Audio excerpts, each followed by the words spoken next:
नमस्कार, मध्य भारत देख रहे हैं आप। मैं हूं आपके साथ नेहा। छत्तीसगढ़ के उप मुख्यमंत्री अरुण साव ने ममता बनर्जी पर तीखा हमला करते हुए कहा कि ममता बनर्जी पश्चिम बंगाल की मुख्यमंत्री हैं और उनके संरक्षण में हिंदुओं पर नरसंहार हो रहा है।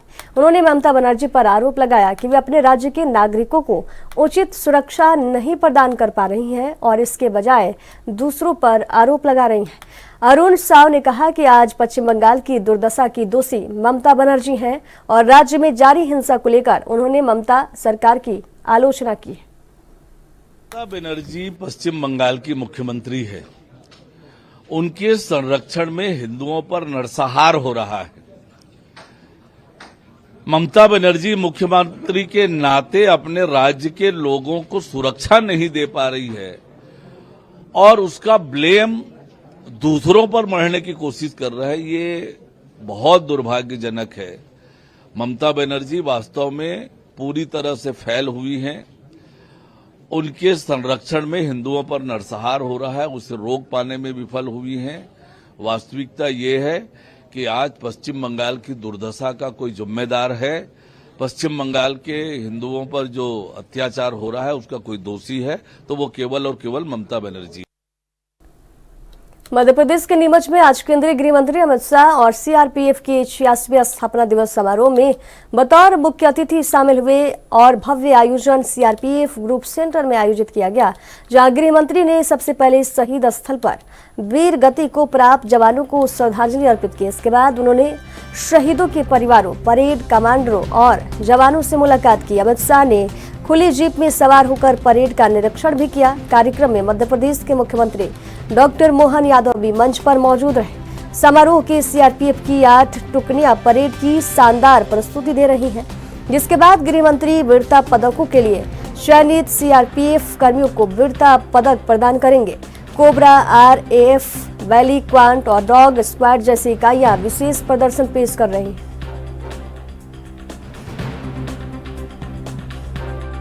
सीआरपीएफ की स्थापना से अब तक 2264 जवानों ने अपना सर्वोच्च बलिदान अलग अलग मोर्चे पर देश की सुरक्षा के लिए दिया है। मैं वो सभी को कृतज्ञ राष्ट्र की ओर से सैल्यूट कर कर यहां आया हूं और वो सभी 2264 शहीदों के परिवारजनों को मैं कहना चाहता हूं कि आज देश 2047 में सर्वोच्च बनने की दिशा में आगे बढ़ रहा है। उसमें आपके परिवारजनों के ये बलिदान का बहुत बड़ा योगदान है।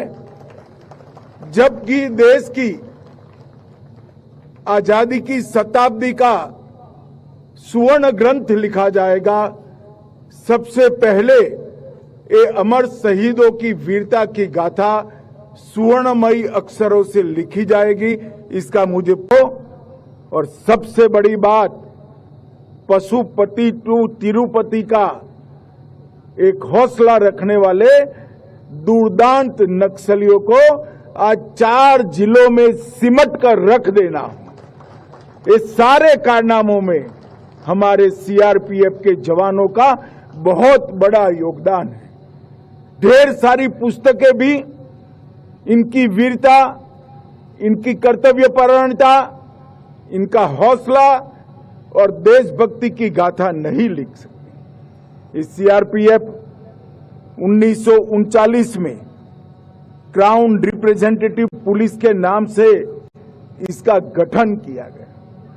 और मित्रों, मैं आज इस मंच से सीआरपीएफ के हर जवान को एक कहना चाहता हूं कि कभी भी ये मत भूलना कि आपके नए स्वरूप सेंट्रल रिजर्व पुलिस फोर्स की स्थापना और उसका ध्वज देने का काम महान सरदार वल्लभ भाई पटेल ने किया है।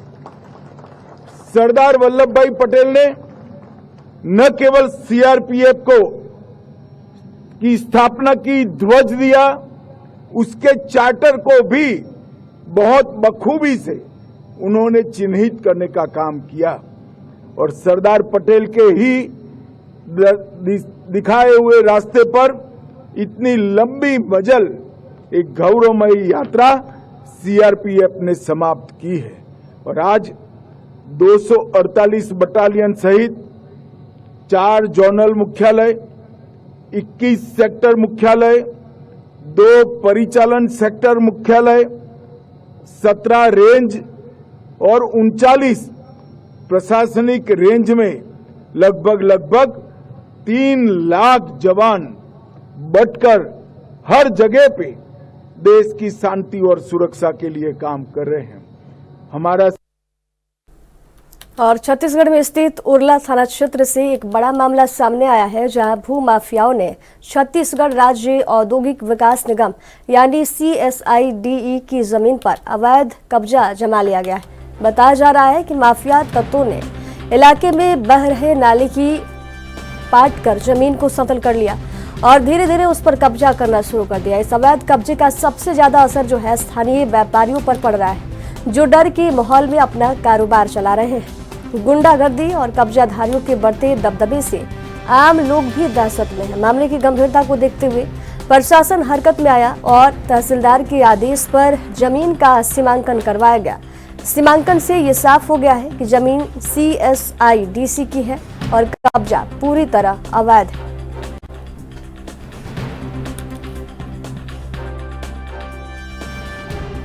बेल्ट में आता है और इंडस्ट्रियल बेल्ट में किस तरीके से जमीन का जो काम है, खासतौर से ऐसे कार्रवाई जब कोर्ट जब आदेश करती है उसके बाद से ही फैसला लिया जाता है कि उसका सीमांकन किया जाए और सीमांकन के बाद जो भूस्वामी है उसको सौंपा जाता है। तो भूस्वामी से बात करने के लिए प्रयास करते हैं कि किस तरीके से जो भूमि है, खासतौर से ऐसी भूमि इसका सीमांकन करना बेहद आवश्यक होता है। ऐसे जो भूमि है उसका सीमांकन आपको बाकायदा RI पटवारी के माध्यम से किया जा रहा है और RI पटवारी स्वयं इसका सीमांकन करने के लिए मौके पर उपस्थित ही रहते हैं। CSIDC वालों ने आवेदन लगाया है कि हमारी जमीन को नाप के बताया जाए। उसी जमीन को CSIDC की जमीन को हम लोग नाप के बता रहे। अच्छा, ये CSIDC की तरफ से पटवारी साहब ये खड़े हैं और ये CSIDC वाले इधर हैं।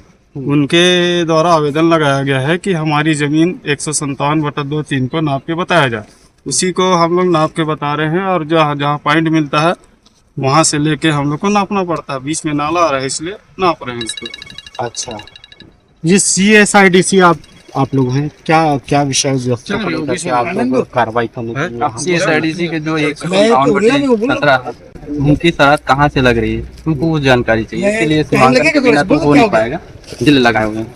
अच्छा, ये भूस्वामी कौन है, क्या निर्देशित आया है आपको? भूस्वामी CSIDC जो 157 का जो उद्योग विभाग को मिला हुआ है। वो क्या है जो यहाँ पे थोड़े से नाले डाइवर्ट ना दिशा बदल दिया है, क्योंकि वास्तविक जानकारी के लिए सीमांकन कराया जा रहा है। अच्छा, नाले का ही दिशा बदल दिया गया है, कौन लोग बदले हैं, कुछ ऐसी जानकारी है? ऐसे नाले का कोई दिशा कौन बहाव जिधर आता है उधर बढ़ जाता है। अच्छा, कोई आदमी बनाएगा नहीं कि वो अपने अनुसार थोड़ी बदलेगा, तो इसीलिए कहाँ तक हमारी जमीन जा रही है सरहद उनकी जानकारी के लिए सीमांकन। और भोपाल से एक बड़ा बयान सामने आया है। मध्य प्रदेश के मंत्री विश्वास सारंग ने नेहरू परिवार को निशाने पर लेते हुए तीखी टिप्पणी किया। उन्होंने कहा कि क्या नेहरू परिवार में पैदा होना भ्रष्टाचार करने का सर्टिफिकेट है? क्या सिर्फ इसलिए कि कोई नेहरू परिवार से है? जांच एजेंसियों को उसके खिलाफ कार्रवाई करनी चाहिए। विश्वास सारंग ने आरोप लगाया कि भ्रष्टाचार करने पर चाहे कोई कितना भी बड़ा व्यक्ति क्यों ना हो, उसे कानून के दायरे में आना ही पड़ेगा। उन्होंने नेशनल हेराल्ड मामले का जिक्र करते हुए कहा कि जिस तरह वक्फ की जमीनों पर कब्जा किया गया, उसी तरह नेहरू परिवार ने नेशनल हेराल्ड की जमीन पर भी अनुचित कब्जा कर अपने ऐशो आराम का इंतजाम कर लिया। यदि आप नेहरू परिवार में पैदा हो गए तो भ्रष्टाचार करने का आपको सर्टिफिकेट मिल गया। आप नेहरू परिवार में पैदा हो गए तो जांच एजेंसी आप पे कार्रवाई ना करे। नेशनल हेराल्ड मामले में जिस प्रकार से कांग्रेस और नेहरू परिवार ने भ्रष्टाचार किया वो जग जाहिर है। और ये मामला तो 2012 में उठा था, उस समय तो हमारी सरकार नहीं थी। पर यदि आपने भ्रष्टाचार किया तो आप कितने भी बड़े व्यक्ति हो कानून के दायरे में तो आओगे। नेशनल हेराल्ड वाला मामला तो भोपाल में ही हम देख रहे हैं। 1981 में नेशनल हेराल्ड को उस समय के मुख्यमंत्री अर्जुन सिंह जी ने समाचार पत्र चलाने के लिए जमीन दी थी।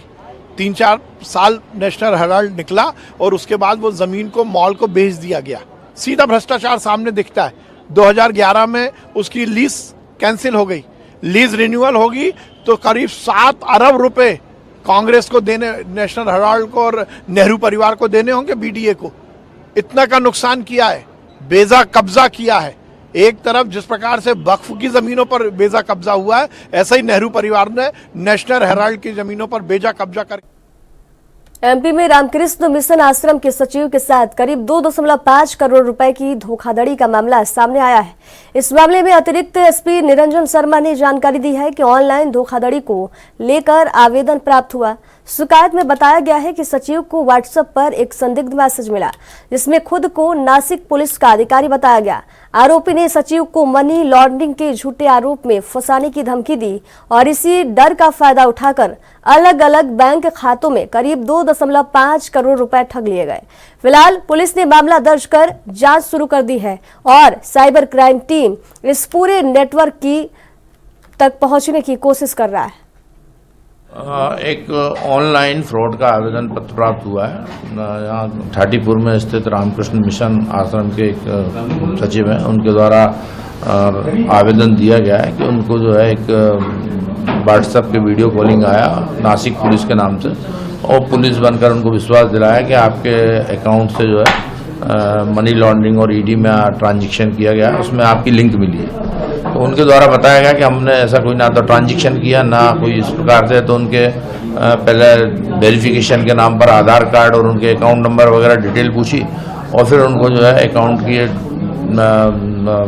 कॉपी उनको भेजी उनके मोबाइल पर, और उनको बोला कि आपका जो है समन्स जारी किया गया है और आप गिरफ्तार हो जाएंगे। लगातार उनको जो है इस प्रकार से बातें लगाकर और जो उनका जो फ्रॉड करने का स्टाइल होता है उस आधार पर बोले आप हमें कोऑपरेट करेंगे तो हम आपकी मदद करेंगे और आपके जो भी। तो उन्होंने कहा कोऑपरेट करने के लिए क्या करना पड़ेगा, तो उन्होंने कहा जो जमानत की राशि आप जमा कर दें और जमानत की राशि आपको 3 दिन में वापस हो जाएगी। तो उनसे जो है करीब 2,50,00,000 रुपए अलग अलग अकाउंटों में ट्रांसफर करवाइए। इस संबंध में अपराध पंजीबद्ध किया गया विभिन्न धाराओं में और प्रकरण में विवेचना की जा रही। विवेचना में जो तथ्य सामने आएंगे उसके अनुसार जल्दी से जल्दी वैधानिक कार्रवाई कर आरोपियों को गिरफ्तार किया जाएगा। आज कोतवाली इलाके में स्थित पंजाब नेशनल बैंक को एक ईमेल प्राप्त हुआ जिसमें बैंक में रिमोट कंट्रोल डिवाइस लगाए जाने और किसी भी वक्त ब्लास्ट किए जाने की धमकी दी गई थी। ईमेल में यह भी कहा गया कि यह धमकी मेथ केस से ध्यान हटाने का तरीका है जिसमें किरुथिगा और जाफर सादिक को फंसाया गया है। इस धमकी के बाद कोतवाली पुलिस और बम निरोधक टीम ने मौके पर पहुंचकर बैंक परिसर की जांच की, लेकिन किसी भी संदिग्ध सामग्री का पता नहीं चला। सीसीटीवी फुटेज की जांच में कुछ भी संदिग्ध नहीं पाया गया। हालांकि तकनीकी साक्ष्य के आधार पर जांच जारी है और पुलिस मामले की गंभीरता से पड़ताल कर रही है। ये पंजाब नेशनल बैंक है, कोतवाली क्षेत्र में है और इसमें सुबह 6:47 पर एक मेल आया था। 6:57 पर उसमें जो मेल आईडी थी वो ACP मुथुआ लागू @hotmail.com यहाँ से मेल आया था और उसमें ये बताया गया था कि इसमें कुछ दिन पहले रिमोट कंट्रोल्ड एक्सप्लोसिव डिवाइसेज इसमें प्लांट हो गए हैं और रिमोट से कभी भी इसको ब्लास्ट कर दिया जाएगा। हो सकता है लोग यहाँ पर आएंगे आके ब्लास्ट करेंगे, नहीं तो रिमोट से ही ब्लास्ट कर देंगे।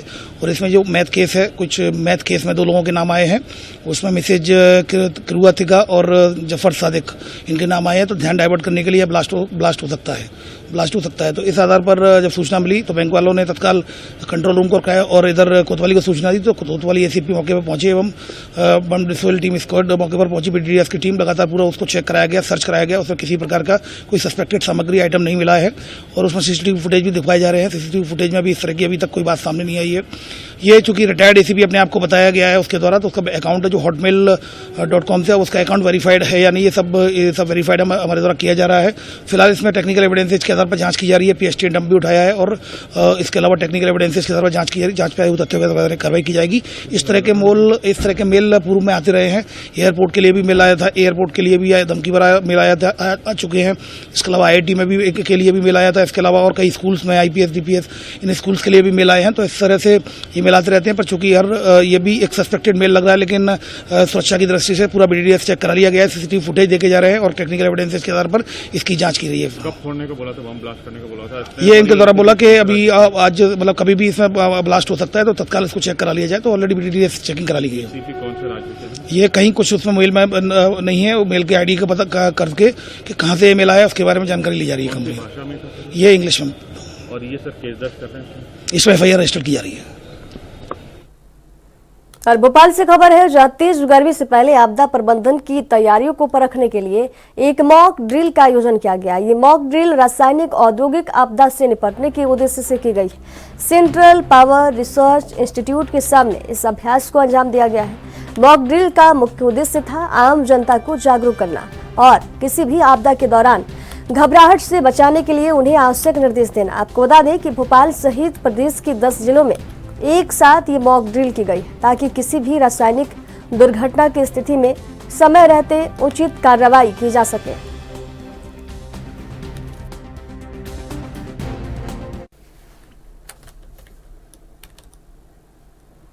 नेशनल हेराल्ड केस में ईडी की चार्जशीट में सोनिया और राहुल गांधी के नाम जुड़ने के बाद देश भर में कांग्रेस का विरोध तेज हो गया है। सरगुजा के घड़ी चौक पर कांग्रेस कार्यकर्ताओं ने ईडी का जमकर विरोध प्रदर्शन किया। कांग्रेस ने आरोप लगाया कि अहमदाबाद में हुई बड़ी बैठक के बाद बदले की भावना से कार्रवाई की जा रही है। पुतला दहन के दौरान पुलिस से कांग्रेस कार्यकर्ताओं की झड़प भी हुई, लेकिन पुलिस प्रदर्शन को रोक नहीं सकी। कांग्रेस ने कहा कि देश और पार्टी दोनों गांधी परिवार के साथ है।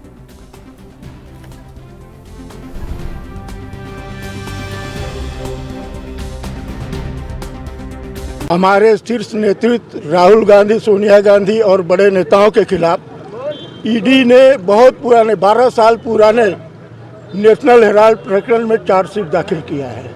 उसके विरोध में सरगुजा जिला मुख्यालय, अंबिकापुर में भी और पूरे देश के जिला मुख्यालय में ईडी का और केंद्र सरकार का पुतला दहन किया जा रहा है। सच्चाई ये है कि नेहरू गांधी परिवार से आरएसएस और भारतीय जनता पार्टी डरती है, इसीलिए कार्रवाई कर रही है।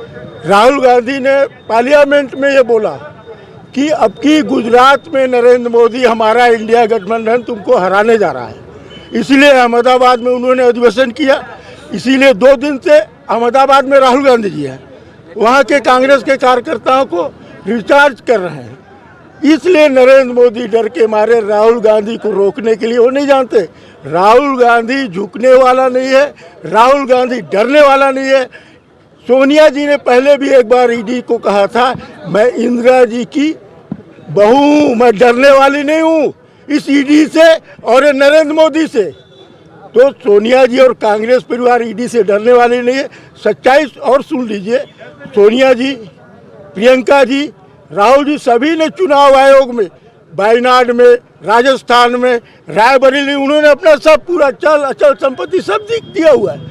उनके पास इसके अलावा कुछ है तो चुनाव आयोग से लेके वो जांच करे ना, कहाँ संपत्ति है एक्स्ट्रा। अरे इस परिवार ने तो करोड़ों रुपए, करोड़ों लाख रुपए की संपत्ति आनंद भवन, त्रिमूर्ति भवन दान दिया इस देश को। नरेंद्र मोदी चाय बेचने वाला जो इस देश के बनाए हुए संपत्ति को बेच रहा है, ये क्या बात करेगा? ये दान देने वाले लोग हैं, इनके दिए हुए दान अरबों करोड़ों के प्रॉपर्टी आज देश के लिए एक देखने का और लोगों के लिए एक मार्गदर्शन का विषय बना हुआ है। आनंद भवन जाके देख लीजिए, इलाहाबाद, त्रिमूर्ति भवन देखिए, करोड़ों अरबों की प्रॉपर्टी जिसकी आज की कीमत है। ये दान देने वाले लोग, जिसमें एक नया पैसा का ट्रांजेक्शन नहीं हो सकता, एक पैसा का लेन देन नहीं है, कहाँ से? केवल गांधी नेहरू परिवार को बदनाम करने का यह षड्यंत्र है और इससे कांग्रेस और एकजुट होगी और भारतीय जनता पार्टी को उखाड़ फेंकी। धन्यवाद। गरियाबंद जिला अस्पताल में जीवन दीप समिति की बैठक में आउटसोर्स कर्मियों के भुगतान का मुद्दा गरमाया। राज्य विधायक रोहित साहू ने बताया कि सफाई और सुरक्षा कर्मियों को आधी सैलरी मिल रही है, अफसर जवाब नहीं दे सके। विधायक ने एजेंसी का ब्लैक लिस्ट करने और अनुबंध निरस्त करने के निर्देश दिए। बैठक के बाद उन्होंने मरीजों से मुलाकात कर स्वास्थ्य सुविधाओं का जायजा भी लिया गया और सुधार के निर्देश दिए गए।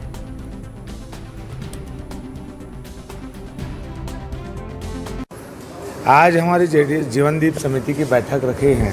हमारी जिला स्तर की जो बैठक थी, साथ में हमारे जिले के कलेक्टर भी उपस्थित थे, जिले के स्वास्थ्य अधिकारी और सभी हमारे डॉक्टर्सगण यहाँ उपस्थित है, विभाग के अधिकारी लोग। अब जिले की बैठक में स्वास्थ्य सुविधा को लेकर के बहुत सारी चर्चाएं हुई है। हम यहाँ और स्वास्थ्य को कितना अच्छा कर सकते हैं, स्वास्थ्य सुविधा को कितना अच्छा बढ़ा ये काम कर सकते हैं, यही सब चर्चा हो। बहुत सारे अनेकों विषय में चर्चा हुआ है। महत्वपूर्ण निर्णय ये है कि हम जो यहाँ जो सफाई कर्मी जैसे हैं या जो सुरक्षा व्यवस्था में जो रहते हैं, उन सब से चर्चा करने के बाद उनकी भी जो वेतन है, जो मानदेय जो होते हैं, उनमें भी कुछ बातें आई थी, उनको भी क्लियर किए हैं कि दैनिक वेतन दर में जो कलेक्टर दर में भुगतान हो, इनके लिए भी हम निर्देशित जारी किए हैं, निर्देश हुआ है और कलेक्टर से भी चर्चा करके। और दूसरा चीज़ स्वास्थ्य सुविधा को लेकर के लोगों के साथ जो मरीज यहाँ जो आते हैं, उन लोगों के साथ व्यवहार अच्छा हो, हमारी सभी डॉक्टर समय में उपस्थित हो। आज हम उन लोग की अपनी बैठक व्यवस्था में जो उपस्थिति जो दर्ज कराते हैं, उनका भी बीच पे आए थे तो उस समय कुछ बात हुई थी। आज वो मशीन भी यहाँ उपलब्ध हो गई है, उस मशीन से भी अपनी उपस्थिति दर्ज करा रहे हैं। तो यहाँ स्वास्थ्य सुविधा को लेकर के बहुत सारी व्यवस्था हम दुरुस्त कर रहे हैं, सफाई को लेकर के, शौचालय को लेकर के, डॉक्टरों की उपस्थिति को लेकर के, लोगों से मरीजों के साथ अच्छा व्यवहार हो, मरीजों को कैसे अच्छा हम व्यवस्था और दे सके, भोजन व्यवस्था अच्छा हो सके। जगदलपुर में बस्तर की जीवन रेखा इंद्रावती नदी के सूखने से किसान परेशान है। सरकार समाधान के दावे कर रही है, वहीं कांग्रेस ने आंदोलन का ऐलान किया है। कांग्रेस का आरोप है कि बीजेपी सरकार सिर्फ कागजों पर काम कर रही है। वहीं सीएम विष्णुदेव साय ने कहा कि उड़ीसा और छत्तीसगढ़ में बीजेपी सरकार होने से जल समस्या आपसी सहमति से हल होगी। बस्तर का प्राणदायिनी इंद्रावती नदी सूख चुकी है, पूरी तरह धारा प्रवाह बंद हो चुका है। विश्व प्रसिद्ध जलप्रपात सूख चुकी है। किसानों का फसल पूरी तरह से सूख चुका है, नष्ट हो चुका है, बर्बाद हो चुका है। इसका जिम्मेदार कौन है? पानी सिर्फ कागजों में आ रहा है। कहीं ना कहीं विभाग अभी तक 2 महीने से सोई पड़ी है, मंत्री 2 महीने से सोए पड़े हैं, उनको बस्तर की चिंता नहीं है। किसान धरना प्रदर्शन कर रहे हैं, चक्का जाम कर रहे हैं, ज्ञापन दे रहे हैं, उसके बाद भी आज जागी नहीं। लेकिन हम लोग के एक बड़ी बैठक के बाद से प्रशासन कुछ हरकत में आई है, लेकिन ये सिर्फ 49% पानी कागजों में है। आज आप भी देख लीजिए, आज भी देख लीजिए, पूरी इंद्रावती सूख चुकी है, कुछ जगहों को छोड़कर। एनीकेट बना है, पूरी जर्जर हो चुका है, पानी रुक नहीं रहा है। इन सब मुद्दों को लेकर आने वाला समय में बड़े लड़ाई लड़ने के लिए तैयारियां चल रही है। इंद्रावती की पानी जहां तक बात है, अभी हम कुछ दिन पहले भुवनेश्वर गए थे, उड़ीसा गए थे, वहां माननीय मुख्यमंत्री जी से मुलाकात हुई है और हमारे सामने ही उन्होंने अधिकारियों को निर्देशित किया जल संसाधन विभाग के, और आज उसका परिवर्तन भी आपको दिख रहा होगा। उसके पहले उतना पानी आता नहीं था, कम से कम आज पानी आ रहा है। एक और उसमें आवश्यकता बताई गई है कि कोई बड़ा टीला है, उसको हटवाने की आवश्यकता है। तो अब मुख्यमंत्री जी से बात हुई है कि हम लोग, चूंकि दोनों स्टेट में हम लोग की सरकार है, तो सब हम लोग संवाद के साथ, आपसी वार्तालाप के साथ जो भी विकास का काम होगा करेंगे। और छत्तीसगढ़ में सोशल मीडिया पर एक वीडियो वायरल हो रहा है जिसमें कुछ लोग शमशान घाट पर तांत्रिक क्रिया करते हुए नजर आ रहे हैं। दावा किया जा रहा है कि कोनी थाना क्षेत्र के शमशान घाट में नर की बलि दी जा रही थी, लेकिन इस मामले पर पुलिस ने अफवाह करार देते हुए पूरी स्थिति साफ कर दी है। बिलासपुर एसपी रजनीश सिंह ने बताया कि वायरल वीडियो में दिखाई दे रही गतिविधि कोई तांत्रिक क्रिया नहीं थी। दरअसल एक 16 साल की बीमार बच्ची की स्वास्थ्य लाभ के लिए अनुष्ठान किया जा रहा था।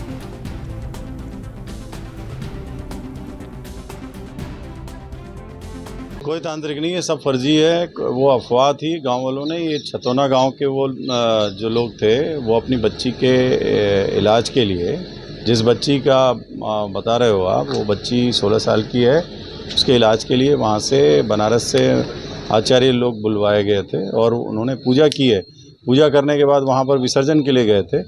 तो चूंकि शाम हो रखी थी, वहाँ पे गांव वालों ने देखा, तत्काल वहाँ पुलिस भी पहुँच गई थी। पुलिस को जो उन्होंने स्टेटमेंट वगैरह दिया है सब, तो वो सब वेरीफाई किया गया, सब कुछ सही है। ऐसा कुछ भी नहीं है कि वो इस प्रकार की कोई घटना हो। और खबरों के सफर में दीजिए जाने की इजाजत। देखते रहिए एनबी न्यूज। नमस्कार।